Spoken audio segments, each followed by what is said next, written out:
Chapter 4. The Child. As Jaden stirred back into consciousness, he felt that he was on a bed. The hybrid gripped the blankets over his body, then opened his eyes and stared up at the chandelier above him. His head felt foggy.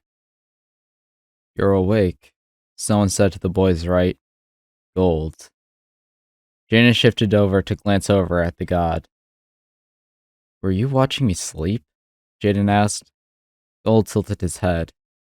"Last time, you got mad at me for leaving you alone with the children of time." Jaden glanced around the room. It was ornate, with a mainly red and gray color scheme, only accented by gold and black. Jaden was still in the Temple of Time. "How do you feel?" Gold asked, bringing Jaden's attention back to the deity. "Fine, I guess," Jaden said. "My head feels a little fuzzy, but it's clearing up." "That's good." The children said that was to be expected, and it should clear up soon. "Good. What did the ritual do to me exactly?" "It repressed your human DNA and increased my DNA."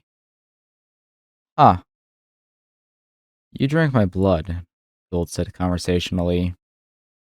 Jane felt his stomach lurch at that. The hybrid come through his memories to figure out when that happened, when his mind fixated on the golden goblets filled with red and gold liquid. Assuming that was Gold's blood, that brought up another question. "Why is your blood golden?" Jaden asked. "Why is that what you're asking?" "I don't know. Keep my mind off the fact that I drank your blood?" "Huh. Well, the better question would be, why is my blood still red? And to put it simply, I am not a fully mature deity." "And how long will that take for you to become a fully mature deity?"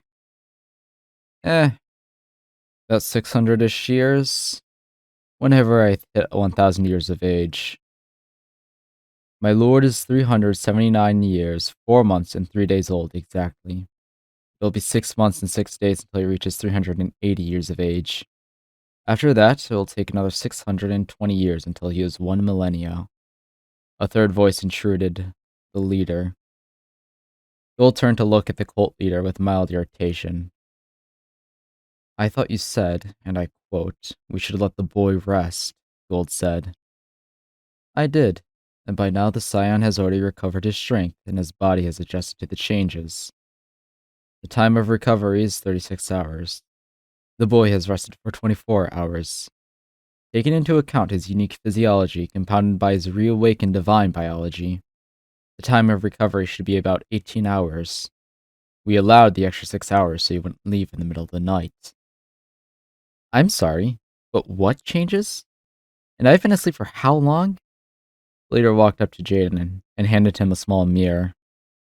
Jaden looked at his reflection and saw that he was different, physically different. Jaden's skin tone was now slightly darker, his hair a shade lighter. His eyes were mostly the same, brown with flecks of green. However, now the brown of his eyes was now closer to a goldenrod color. Jaden also noted that without the corrupted core, his eyes returned to their original coloration. Jaden fell back onto the bed and shut his eyes. "Is this temporary?" "No," the leader said. "At least it's not that bad," Jaden grumbled to himself. "Enough delays," the leader said. As they grabbed the bedsheet and in one fluid motion, they pulled the sheet off the boy. When the sheet came off, Jaden noticed that his clothes were different. He was in a black hoodie with gold accents and dark gray sweatpants. "Did you people change me while I was asleep?" "Of course," the leader said, like it was the most obvious thing in the world. "I doubt you would have wanted to sleep in sweaty clothes." The leaders snapped their fingers, and as if on cue, another child of time stepped into the room, carrying Jaden's clothes. The child placed the clothes on the foot of the bed, before bowing once towards Jaden, then bowing again towards Gold, before leaving the room. "Come, Lord Gold. We should give the boy some privacy," the leader said, before turning towards Jaden. "When you are ready, we shall give you your tasks," the leader said. They took Jaden's hand and covered it with their own. Jaden flinched a little as he felt something being placed in his palm. The leader closed Jaden's hand around the object, but the hybrid already knew what was in his hand. The leader lowered Jaden's hand and started to walk out, only pausing for a moment to gesture towards Gold to follow them. Gold stood up and followed the leader out of the room. Jaden started to change, only pausing briefly at the black hoodie he was in. He had to admit it looked pretty damn cool, but it also reminded him of the children of time. So off with the black and on with the blue. When he finished changing his clothes, he grabbed the corrupted core. The core was rechained, and Jaden could wear it like he had before, but that thought made him shudder. He thought about putting it in his pocket, but the thought of it falling out nagged on him too much. So Jaden placed the cord just over his dark green t-shirt. He messed around with the chain until it was hidden underneath his hoodie. Then he stepped out of the room. About time, Gold muttered. What? Didn't like being alone with these people? Jaden snarked. Ha ha, Gold said. We do not have time for this. Lord Gold, Master Jaden, follow me, the leader interjected before walking off. Jaden and Gold glanced at each other before following the leader. Jaden and Gold followed the leader into a rather odd room. The room wasn't unusual in any meaningful way. It was just different. It was a pearl white room with magical looking sky blue runes painted on the walls. There were a few bookshelves full of ancient looking books and scrolls, and in the center of the room was what appeared to be a marble bird bath. We have a gift for you, Scion, the leader said before approaching the bird bath.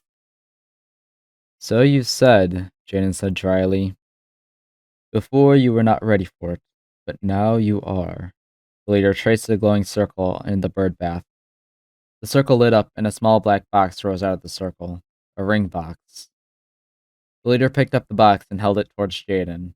This is yours now. Take care of it. Jaden opened the ring box and saw a gold ring with black accents. Jaden noticed Gold staring at the ring with an odd expression. Recognition, perhaps? Jaden turned towards Gold. Gold waved Jaden off when he saw the questioning look on the boy's face. I should really stop being surprised when they do this type of thing, Gold said. Was this yours? Jaden asked. It's useless to me now that I have my new armor. Jaden looked at the ring. What's so special about the ring is important, the leader said, cutting off Jaden's sentence. You will know when and how to use it when the time is right. The leader turned back to the bird bath and drew another glowing circle. This time clothing rose out of the magic circle. The leader grabbed the clothes before approaching Gold and offering the clothes to the god. Please take these, Lord. They should be better than the clothes you have right now. The leader had a point. Gold was wearing a new golden t-shirt and black pants. What's so special about these? Gold said, holding up the clothes. For one, they can regenerate from any damage. They should also be able to regulate your body temperature, should you run without the Tempus armor, or choose to use your temporal abilities. The leader stepped away from Gold and approached the doorway. Oh, and before I forget the most important part, they're immune to electrical damage. Gold didn't look like he needed any more convincing. In a blur of movement, Gold switched his clothes. The speed god now wore a gold-colored hoodie with black accents and black pants. Any of you have waited to do that? Jaden said. No camera can keep up with me, Gold stated. Jaden internally sighed at that response. Not the point, Jaden muttered, as he took out the ring from the box and slipped it onto his ring finger, but he found it to be a little too small. That's supposed to go on your middle finger, Gold said.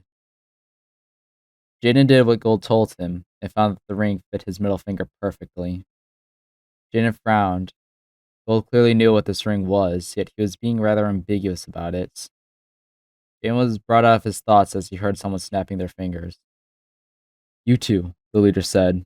Please, focus. Master Jaden, you shall learn magic from the one that took Lord Gold's.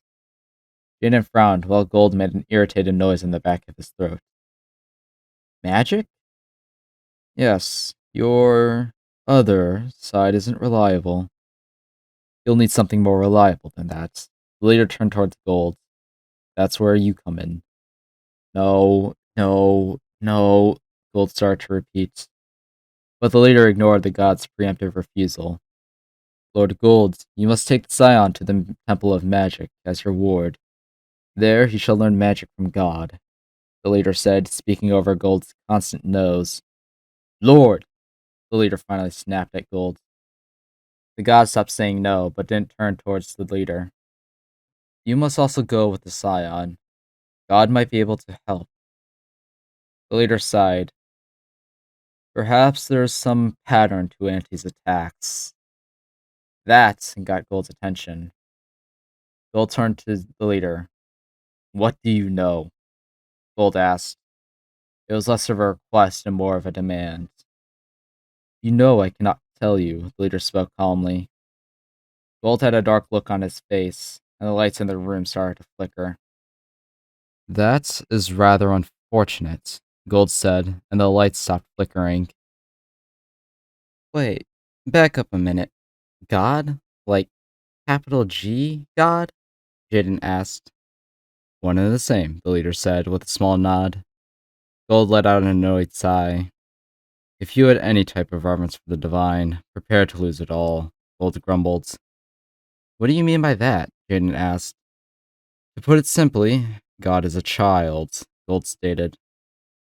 Like, a literal child, or... Jaden's sentence was cut off by the leader. The creator's personality doesn't matter. All that matters is that you two go to them.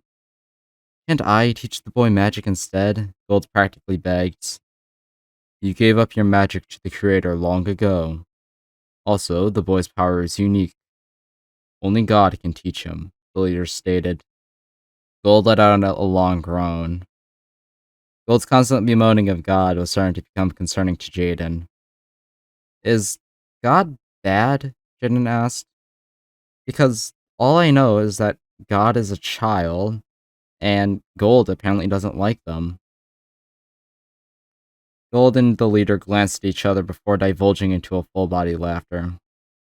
Or rather, Gold was cackling his heart out, while the leader was silently shuddering out their own laughter. Gold was able to control himself first. I'm sorry. I forgot you're human, Gold said, still clutching his sides. Good and bad are subjective, and God's... Gold trailed off, trying to find the right words. Well, the Lord is neither good nor bad. They simply are. As for my reluctance to go to them, well, would you like to go to your boss and ask for help to catch a serial killer? Especially when your boss is unable to fully understand how bad the effects of this killer are? More to Lord Gold's previous point, good and bad are highly subjective, as well as mortal constructs, and the creator operates outside of said constructs. You could have just said no, Jaden said petulantly. If I said no, that would imply God is bad, which they aren't, Gold said. Scion, you can continue this conversation with the creator themselves. We are burning daylights. It's only 12:21. We have time, Gold responded casually. Lord, weren't you the one who wanted to find and stop Auntie as soon as possible? The leader reminded. Gold opened his mouth to reply, but promptly closed it when he remembered that the leader was correct. Alright, Jaden, you ready to meet our maker? Gold's question was less of a question and more of a statement. I don't think I have a choice, Jaden muttered. Lord, before you do something brash, remember, the boy won't survive at your normal speeds. Right, Gold muttered, before turning to face Jaden. I give you my blessing. Now follow me, Gold said, turning to leave the room. Jaden raised an eyebrow at that. What was that about? Jaden asked. The leader placed a hand on Jaden's back and started to lead the mortal out of the room. Lord Gold gave you his blessing, the leader said. You should be able to survive movements close to light speed, the leader said before turning to address Gold. Am I correct, my lord? Yeah, light speed. I got it. I won't push past that, Gold said, waving off the leader. How fast can you go? Jaden asked. Gold stopped walking and thought about it for a moment. Yes, the speed god said. Is that an actual number, or... I am the god of the concept of speed. There is no limit to my speed. Well, aside from some universal laws that make sure I don't start warping both the fabric of reality and the time stream. But that's neither here nor there. Yes, you impress us all, my lord. Now please, go do what you have to do, the leader said, gesturing towards the Temple of Time's entrance. We're going, we're going. Don't get your robes in a twist, Gold said, before snapping his fingers. Small gray-black metal shards flew down from the second level and encased Gold, reforming his armor. Come on, my lord. Gold tilted his armored head in thought, while Jaden mentally cringed. He had hoped that Gold didn't catch what the leader said earlier. That doesn't sound right, Gold muttered. Come on, kid, the speed god said, making a follow me gesture with one of his armored arms. It was then Jaden noticed that Gold's hands were clawed, which was oddly unnerving. Right, Jaden said, grimacing at the clawed hand before going towards Gold. Gold opened the temple's door, revealing a golden portal with a black center. Gold stepped through without hesitation. Jaden went up to the threshold before turning back to a rather eerie sight. The children of time are all gathered, holding candles in their hands, their heads bowed down towards Jaden. May we meet again, progenitor, the leader said. Before Jaden could think about the new name he was called, he felt something grab the back of his hood and pull him through the portal.